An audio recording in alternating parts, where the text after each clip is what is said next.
porque do lado daqui está tudo ótimo. Já estamos higienizadas e respeitando o distanciamento. Em um local arejado e adequado para que a gente consiga passar todas as informações para você que está do lado daí. Então, vamos para a aula?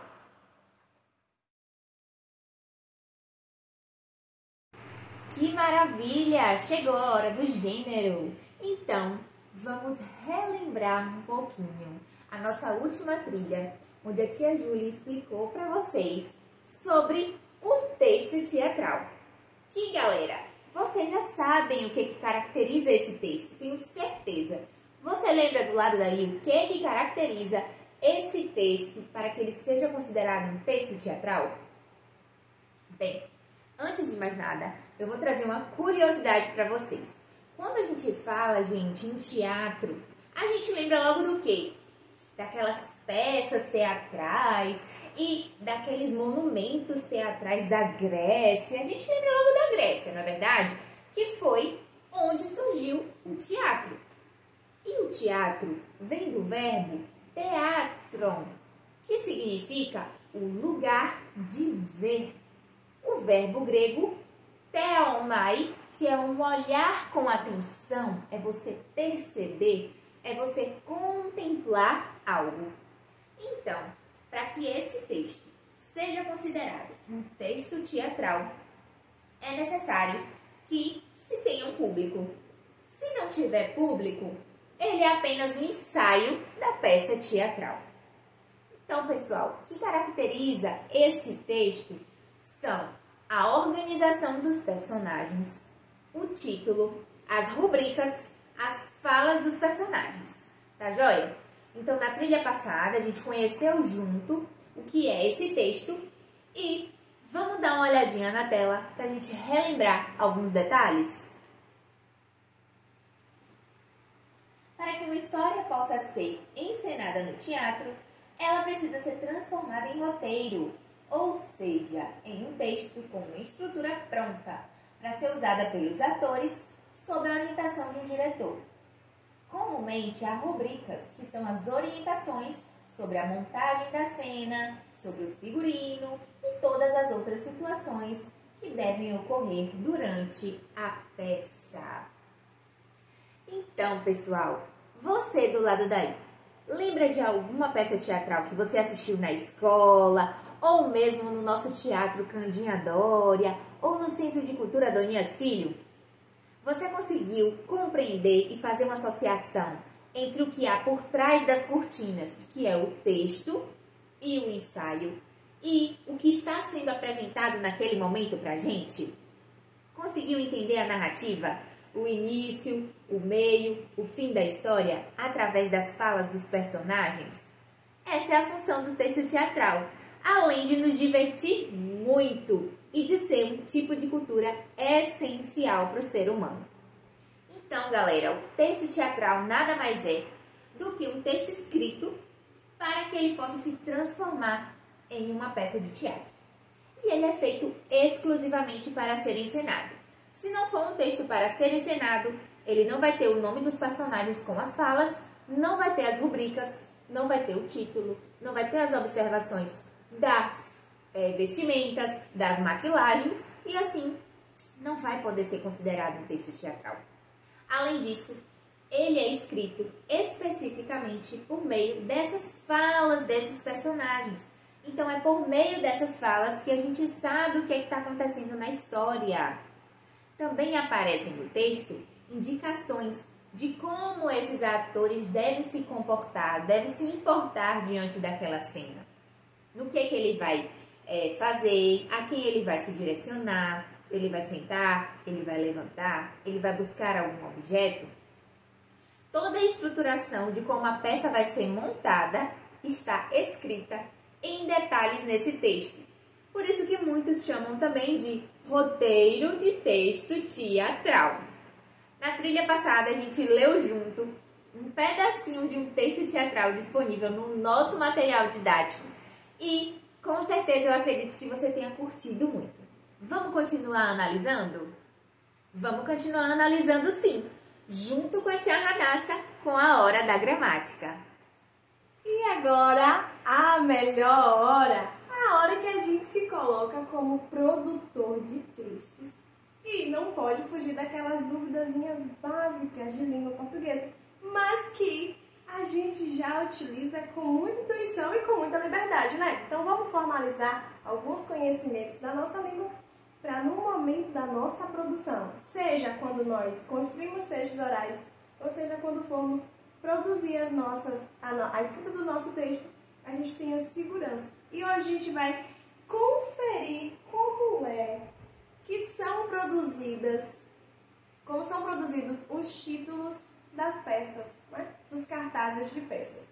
Nós já sabemos que toda produção possui um título, sejam produções mais sérias, científicas, sejam produções artísticas, né? Sempre vai ter um título. O título no álbum de um CD, o título de uma peça em uma novela, enfim. E hoje nós vamos ter por base o título da peça A Princesa e o Sapo. Nós estamos vendo aí, são dois personagens principais, uma princesa e um sapo. Será que no momento de escrever esse título, de elaborar o título A Princesa e o Sapo, será que há margem para dúvida?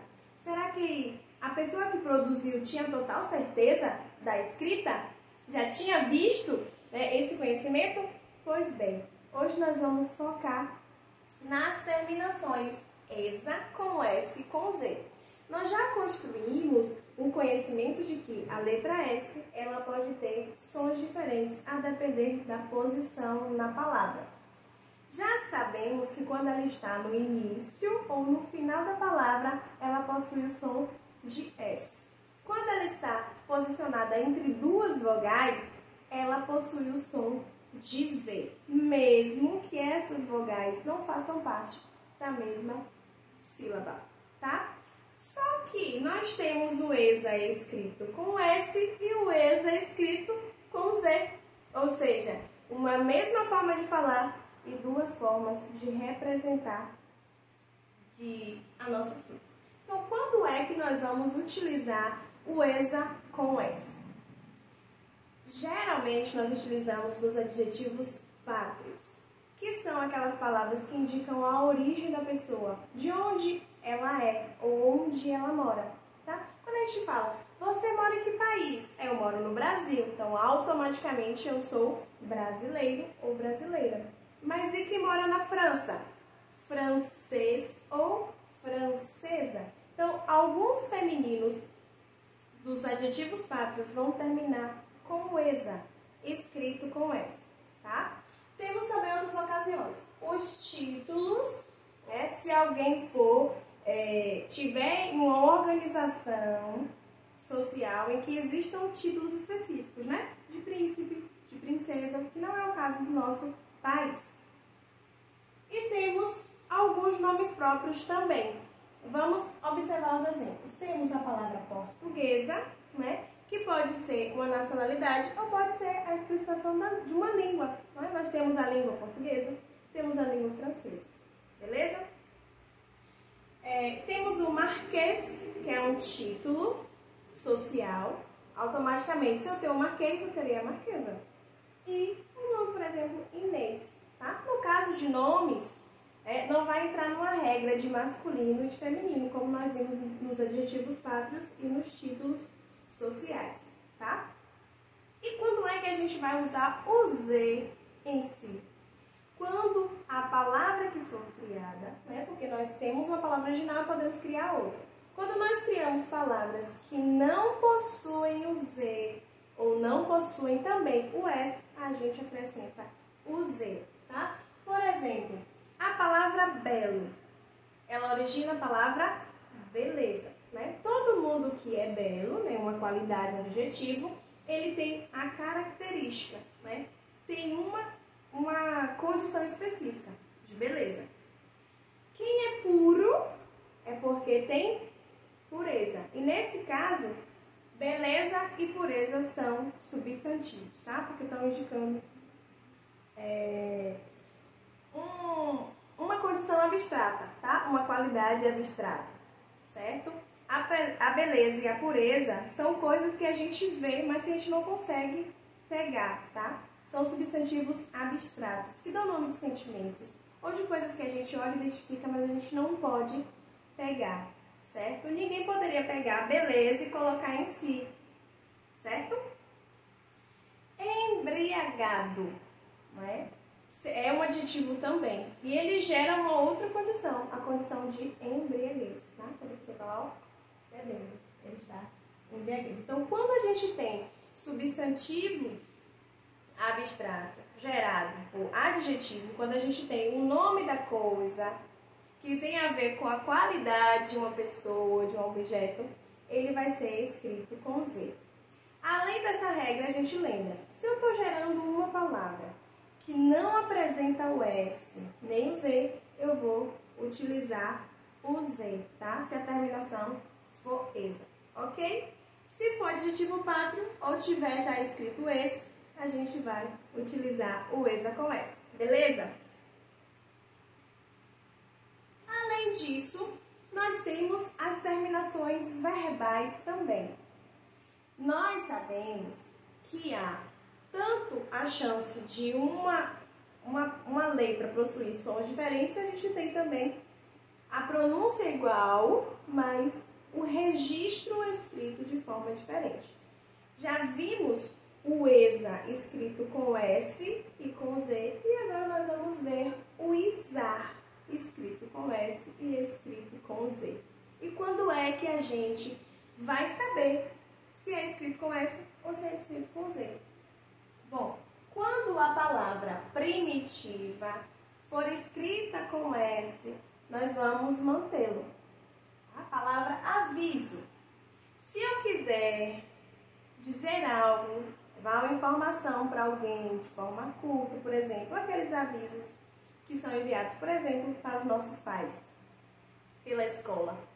Então, quando a escola quer avisar sobre um evento, sobre uma atividade em específico, sobre uma reunião, sobre um passeio, sobre um projeto, a escola precisa produzir um aviso para que os pais sejam avisados, tá? Você viu que da palavra aviso, eu falei avisar e falei avisados, tá? Só que em todas essas eu mantive o S, tá? Se eu fosse registrar, né, se eu fosse escrever, eu usaria o S. Por quê? Porque a palavra original, aviso, é escrita com S, tá? Então, nesse processo de criar outras palavras, nós mantemos o S, tá? E automaticamente, quando ele não apresenta o S, nós vamos utilizar o Z, ok? Então, vamos para as palavras primitivas escritas com S e que aí a gente cria o ISAR com S também, tá? Então, nós temos a palavra aviso, gera o verbo avisar. A palavra análise gera o verbo analisar. E a palavra improviso gera o verbo improvisar. E por aí vai, tá? Não para aqui. Nós sabemos que temos várias palavras. As palavras que não têm Z, tá? Como a palavra canal, canalizar. Setor, setorizar. Né? Fazer com que cada grupo faça uma coisa, setorizar, né? Separar. Trauma, traumatizar. Padrão, padronizar. E por aí a gente vai seguindo. Então, sempre que nós estivermos diante de palavras que foram originadas por aquelas escritas com S, nós mantemos o S. Quando na palavra não aparecer S, dependendo de terminação, se é L, se é Z, se é R, se é N, digamos assim, nós vamos utilizar o Z, tá? Apresentou Z, ou não apresentou, mas também não tem S, a gente utiliza o Z. Tranquilo, né? Bom, eu espero que vocês tenham pegado essa dica e qualquer dúvida a gente vai discutindo e ampliando mais o nosso conhecimento nas aulas online. E essa foi a nossa dica de hoje. E aí, divininho, você do lado daí, curtiu a nossa aula de hoje? Esperamos que sim, tá? Um beijo e até logo!